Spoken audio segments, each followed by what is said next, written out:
Enfin. L'Église du Christ au Congo, à travers sa dynamique femmes et familles de FF, a réuni ce 19 novembre 2025 les élèves membres du club d'épée de l'Institut Loma ainsi que leurs encadreurs dans le cadre du suivi de différents clubs d'épée. À leur arrivée, la délégation a été chaleureusement accueillie par un mot de bienvenue prononcé par l'élève Mwaka Kaninda. Mesdames et messieurs, chers amis, aujourd'hui, je vous parle d'un mot simple mais puissant, la paix. La paix, ce n'est pas seulement l'absence de guerre. C'est vivre ensemble, sans peur, sans haine, avec respect et justice. C'est pouvoir dialoguer au lieu de se battre, tendre la main au lieu de lever un poing. Dans notre pays, dans nos écoles, dans nos quartiers, la paix commence par chacun de nous, par les mots que nous utilisons, les gestes que nous posons, les décisions que nous prenons. Il peut y avoir de paix sans vérité, pas de paix sans justice, et surtout, pas de paix sans amour. Que chacun soit artisan de paix là où il vit, en famille, à l'école, dans la communauté. Car la paix ne se donne pas, elle se construit. S'en est suivi la présentation du plan d'action 2025-2026 exposé par l'élève Bikwidi Koutasila qui a détaillé les priorités et les perspectives du club pour l'année à venir. Plusieurs projets peuvent être mis en place afin de renforcer la coexistence pacifique.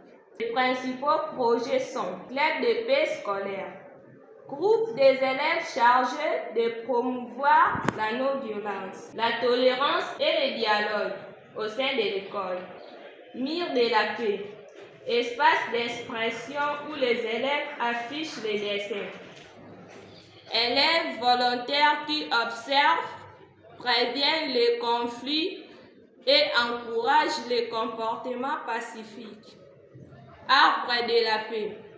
Plantation symbolique d'un arbre représente l'unité.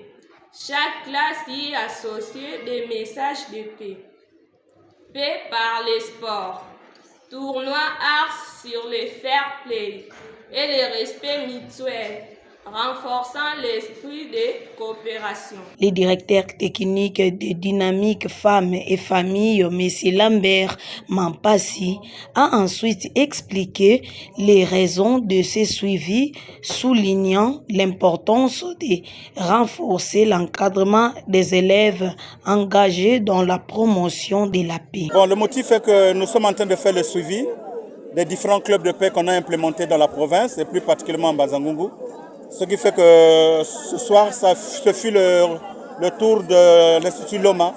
Et on vient d'évaluer les activités qu'ils ont faites, les formations qu'ils ont eues, et comment ils se comportent eux-mêmes avec les autres à l'école, et comment ils aident aussi les parents à mieux saisir cette culture de la paix et de la non-violence dans leur milieu. Bon, le club de paix est une organisation des élèves accompagnée par les enseignants sur lesquels ils essaient de réfléchir certaines thématiques, dont la culture de la non-violence et de la paix.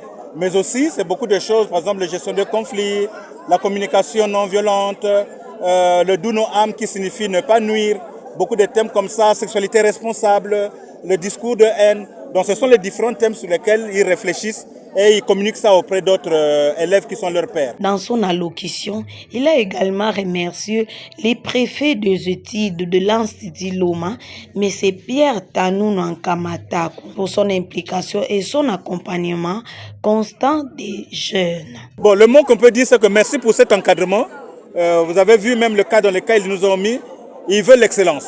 Et on est en train de sentir cette excellence même au niveau des élèves.